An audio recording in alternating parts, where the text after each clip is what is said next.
بسم الله الرحمن الرحيم السلام عليكم ورحمة الله تعالى وبركاته كلنتون أكسن إذا هانتين با صومالية هل كاني وابرتان يوتيوب ككل إن هاي سيدو كله دقل كنا فيسبوك أيام نقدر عون إنسان أو توس أدوه الإنسان مقال كان يور بحنا ذي وجود بحساسية السيدة ماني لها أي نودي كسوق بينه وحنو قاعد صرنا مقال كنت أنا كله ذاكين إنها تسيشر جريسو أنا ما هي يور بحنا ذا إنه كهذا إنه واحد تابنا يقد يده مرحبا نذا ومد الصومالية سيدو كلنا udal baya cilaaq iyo dagaal bila istiraatiijiyad ah oo qorshaha loo galay sababta ka dambeysay waxa laga dhaxlay toona aan la ogeyn aynu ku horeynay madaxweynaha qaranka Soomaaliyeed oo safarkiisu uu batay isagoo wax aad u yar muddo aad u yar oo 2 bilood kaliya jooga maraya safarkii toddobaad ayaa maalinkii shalay ahaa u kictimay wadanka Masar caasimadiisa Qaahira halkaasi waxa ku soo dhaweeyay wasiirka arrimaha dibadda ee wadanka Masar Maxamed Muciid si kastoo ahaato madaxweynaha qaranka ayaa maanta waxa lagu qaabilay madaxtooyada dalkaasi Masar waxaana qaabilay dhigiisa dalka Masar Abdel Fattah Sisi arinta la yaab kale ayaa waxay tahay arin laga digayay oo aan wanaagsaneyn diblomaasiyad ahaan iyo siyaasad ahaan isla markaana Soomaaliya gali karta dagaal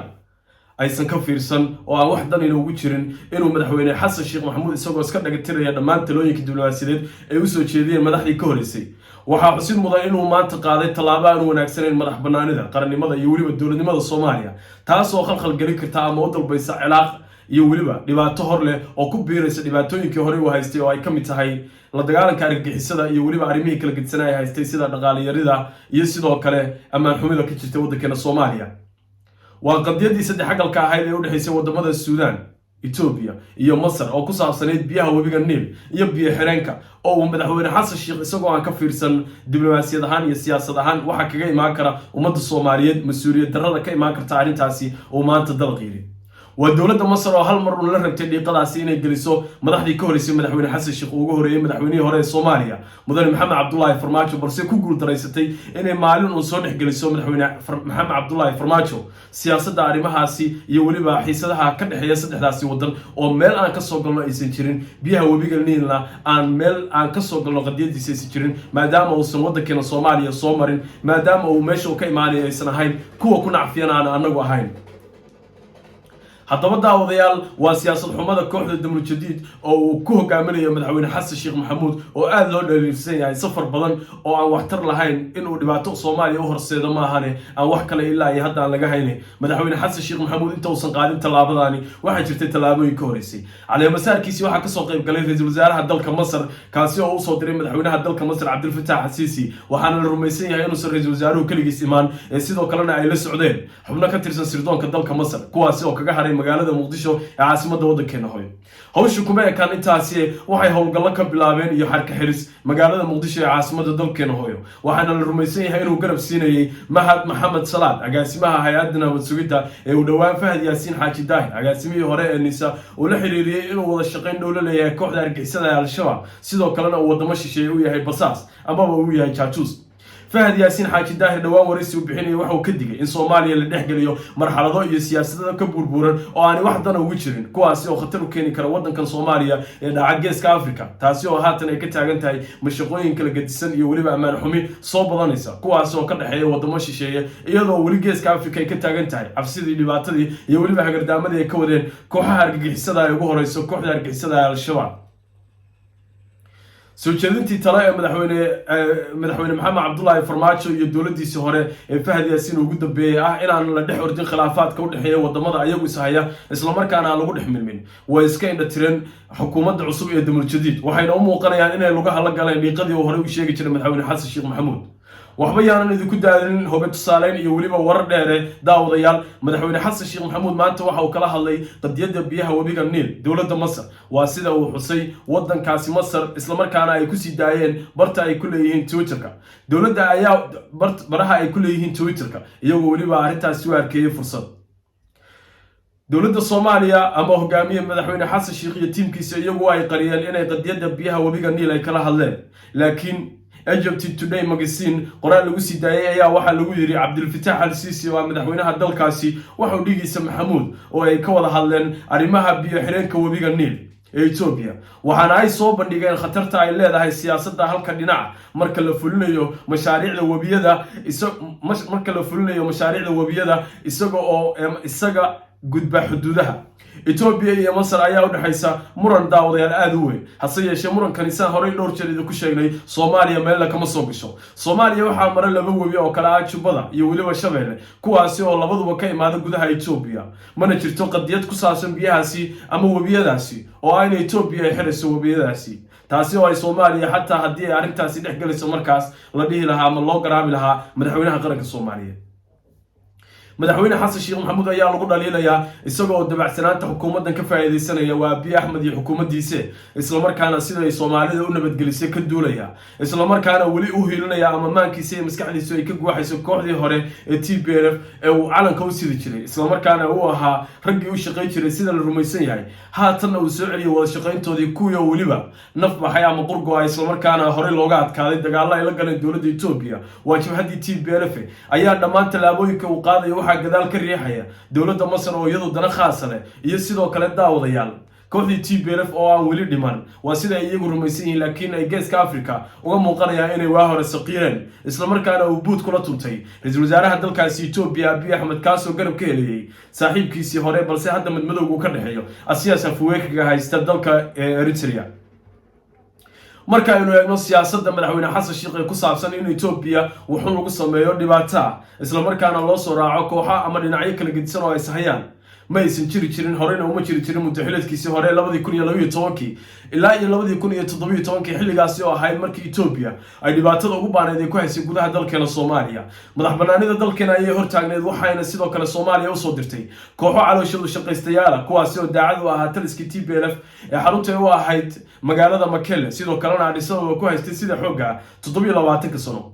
gabre iyo waliba saraakiil sare oo ka tirsan xukuumadda Ethiopia xilligaasi TPLF ayaa gudaha dalkeena ka calawaleynayay waxayna ahaayeen kuwa sanka ka tolo siyaasiyiinta Soomaaliyeed farna ugu yeera ma aysan jirin talaabo iyo ficil madaxweyne xasan sheekh oo xilligaasi la yimid taasi oo ummadda Soomaaliyeed garab kaga heli lahaa balse Abiy Ahmed oo madaxweynaha madaxweyne farmaajo 5 sano ah Soomaaliya siiyay tixgelin iyo daris wanaag isla markaana wax faragelin aan ku sameyn gudaha dalkan Soomaaliya dhaca geeska Afrika isla markaana la daala dhacay colaadaha sokeeye muddada 30 sano ay noo sii dheer tahay xisada iyo amni darrada kale ee reer galbeedku ay qaarkood soo baqtay afufayaan ma aysan jirin faragelin ay ku sameysay xukuumadda Addis gudaha dalkeena Soomaaliya bale waxay la daala dhacaysay marxaladaha kala gedsanaa ee gudaha wadankeena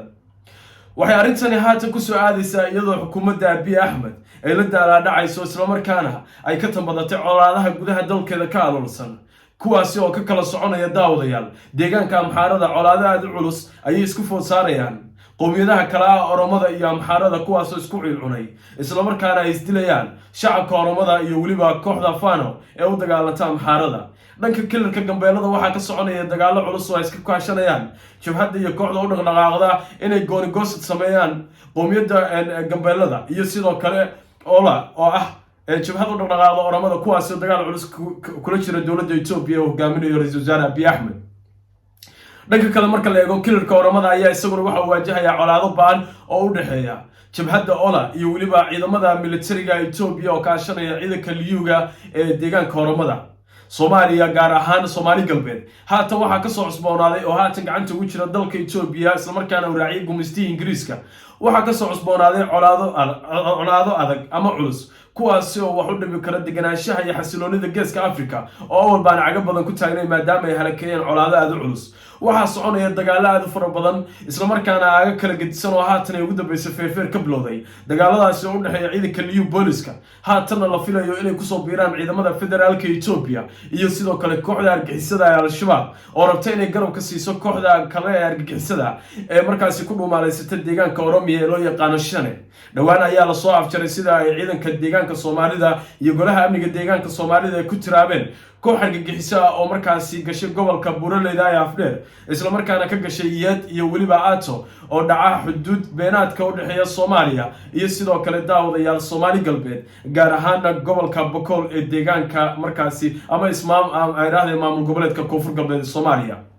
culaabta iyo culayska siyaasadeed oo madaxweyne xasan sheekh maxamuud u soo qaaday Soomaaliya oo uga soo qaaday Masar isla markaana uu saxiixa ku soo dugay haatan iyo dagaalkan Hussein ee saddexda dhari u dhaxeeyay ee kala ah Khartoum iyo waliba Qaahira iyo Addis ee haatan uu lug tala gashay ayaa Soomaaliya u horseedi karta dhibaato waxaana loo baahan yahay shacabka Soomaaliyeed iyo dadka siyaasadda la socda inay arrintan iyada aysan ka gaabsan taasoo khatar amni u keeni karto waddankeena Soomaaliya waxay arrimahani kusoo biirayaan iyadoo xukuumadda xasan sheekh maxamuud ay jirto 2 bilood oo keliya waxayna dagaaladan iyo dhibaatooyinkan ay galaysaa iyadoo ay dhawaan soo sii deysay qaadkii Kenya ayna ku abaalmarisay 5 sano Kenya dagaalkii ku haysay madax banaanida Soomaaliya midda biyaha oo ilaa hadda ay sheegayso inaysan maxkamadda ICJ go'aankii ka soo baxay aysan aqoonsanayn waxay xukuumadda xasan sheekh maxamuud oo aan 2 bilood jirin ay ugu abaalguday isla markaana golihii wasiirada aan soo dhisin inay ku abaalmariso in qaadkii ka soo go'ay Miraa isla markaana lacagta adag ee dollarka Soomaaliya looga bedelanayay inuu dib u bilowmo iyadoo diyaaradii ugu horeeyay ay maalinkii shalay ah soo bilowmeen kuwaasi oo waliba buuq ka taagan yahay